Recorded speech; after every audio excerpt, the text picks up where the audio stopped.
até o gancho da questão da unidade. A gente poderia falar em unidade temática, né? Mas uma multiplicidade, muitos temas não teriam unidade. Então, nesse sentido, a filosofia ajudou muito a poesia, deu da mão à minha poesia. Porque a unidade é exatamente um fio condutor, é o método. Esse livro é um livro analítico. Então, o primeiro poema, As Dimensões do Espaço Íntimo, ele é um poema que vai se desdobrar. Ele vai conduzir o livro inteiro. Então, quando eu digo nada terá limites mais profundos que as próprias dimensões do espaço íntimo, de concretudes nunca devassadas, realmente nós não podemos fazer uma análise completa, nem que esse espaço íntimo, né? Eis o espaço contínuo da memória, o imaginário da ancestralidade, recôndito de heranças intocadas. Jamais se alcançará o espaço íntimo. Exatamente porque todas essas heranças. Nós temos uma herança, olha, se a gente for falar somente da nossa cultura ocidental, fora o restante, é uma herança imensa. Quanto mais nós lemos, quantos poetas vivem dentro de você, né? Então, quanto mais esse espaço íntimo se amplia em pessoas, né? Então é o seguinte, outro fio condutor é o seguinte, que ele parte do abstrato para o concreto. Então, por exemplo, esse espaço íntimo começa com esse poema que percorre a metafísica, todo esse espaço, mas ele termina onde? Qual é o último poema dessa primeira parte? A Minha Casa. É o mais concreto. É o último poema dessa primeira parte.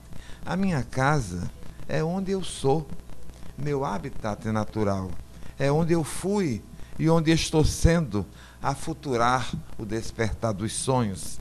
Enquanto há pássaros tagarelando desde o jardim ao fundo do quintal. Eu cheguei agora à concretude das coisas, da minha paisagem íntima.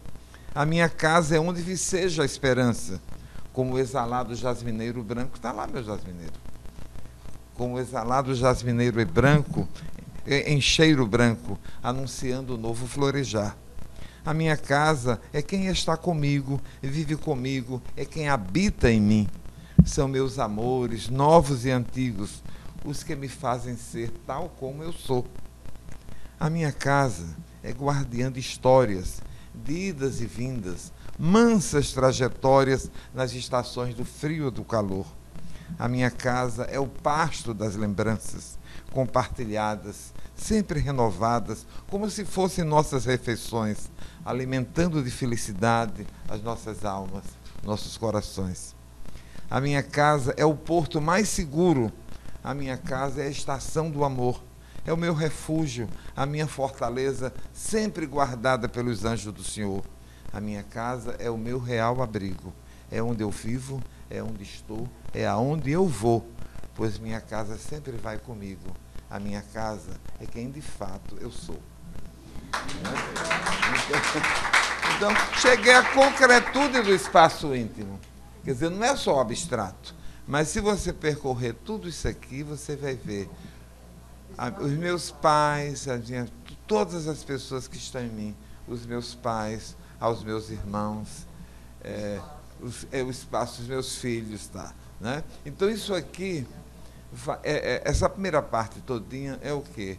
É a minha maturidade, até onde eu estou hoje. A segunda parte, né? A segunda parte, que é a vivenda do tempo, então aí eu digo, minha referência só a minha adolescência até a minha infância, uma regressão analítica. Então eu chego aos insetos, aos pássaros, coisas tão pequenas, os adultos nem viam isso. Eu ficava observando uma aranha fazendo. Isso aqui está dentro de mim, uma aranha fazendo sua teia, né? O adivinhão, a esperança, se verdes eram seus olhos, eu corria atrás para ver na crendice de criança, se verdes eram seus olhos, para que assim me trouxesse a mais feliz esperança. Então, essas coisas estão registradas. Esse livro ele tem digamos assim, um glossário, porque ele fala as palavras da minha infância, quando eu era, né? Então, na minha rua o tempo não era abstrato, nem eram as horas marcadas pelos relógios convencionais. Todas as horas existiam vivas, palpavelmente sentidas por acontecimentos reais. Olha, a vivenda do tempo, o tempo vivido, né? Eram 6h30 da manhã e passava o vendedor de leite. Então, o poema, A Existência das Horas, vai falando todos esses personagens, mas parte de um poema mais abstrato também, quer dizer, começa do poema Vivenda do Tempo, que se desdobra, né? Então, a unidade que está é uma unidade metodológica, eu digo mesmo, né? Então, assim como digamos, as dimensões do espaço íntimo chegou até a minha casa, a vivenda do tempo vai chegar nos personagens, nas coisas todas. Olha, nos versos refaço caminhos e construo a vivenda do tempo, na paisagem memória de escoadas estações, e brotam telhados, e casas, e ruas, e os habitantes todos que moravam no meu recorte do mundo. E brotam as minhas árvores, velhas conhecidas, habitadas de pássaros e de insetos, e de cujas folhagens enramadas eu conhecia todos os segredos, e desvendava a natureza livremente pelo cheiro da terra, dos frutos e do mato, dos frutos e do mato, e pelo som do vento, do mar próximo às dunas, e pela forma e pela cor das coisas que fizeram o meu contorno no tempo. E nos meus versos reconstruo o tempo, cuja existência é que me faz sentir definitivamente essas mudanças derramadas nos telhados, nas casas e nas ruas, que já não fazem mais o meu recorte do mundo. E lá no primeiro poema eu falo que esse recorte do mundo é herança, é uma daquelas heranças. Chegando agora, tudo isso para responder a sua pergunta. Você... Viu, Deolinda? Tudo isso para responder a sua pergunta. Eu digo nas dimensões do espaço íntimo, que esse recorte íntimo do mundo, né? Eu tinha até separado a frase para responder você, né? É o legado mais profundo que a vida pode nos oferecer. E é mesmo, né? Esse é um tesouro, né? E tudo que a gente repassa, os valores que nós aprendemos, que nós repassamos, e nós repassamos, como eu digo lá alegoricamente, na arca da esperança. Porque quando você passa algo para seu filho, para o seu amigo, coisas importantes que você tem a dizer, você tem aquela esperança de que aquilo vá adiante, né? Eu conheço um jovem aqui em Natal, que ele tem não é nem uma arca da esperança, uma nave imensa da esperança, se chama Roberto Monte, né? É um guardador de tesouros, né? Então, isso, ele vai confiando no que ele diz, no que ele passa. Quando ele me entrega um papel com tanta confiança, olha, mas eu só tenho esse exemplar, e me passa uma revista Juriti de 1980, de 1900 e tantos, né? Isso é um presente imenso. Isso é um poema, esse gesto.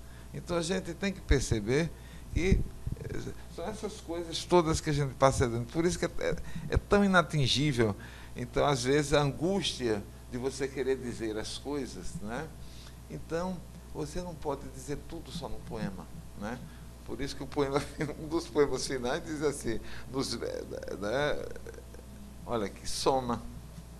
Na angústia da palavra nunca dita, somos todos os versos que guardamos, as cantigas caladas que cantamos e a poesia que nunca foi escrita.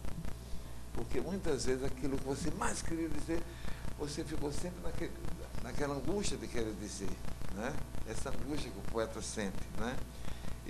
Mas depois de dizer tantas coisas, o maior poema que eu escrevi, Essas Dimensões do Espaço Íntimo, foi um poema que eu passei a vida inteira escrevendo, concluí, já estava na publicação e eu mandando mudar, olha, é a última revisão. Aí não era a última, né? Então, sempre refazendo. Mas eu termino o livro com o poema mais curto que escrevi na minha vida. A unidade é a luz. Pronto. É um poema, só isso. A unidade é a luz. Para você ver como é complexo.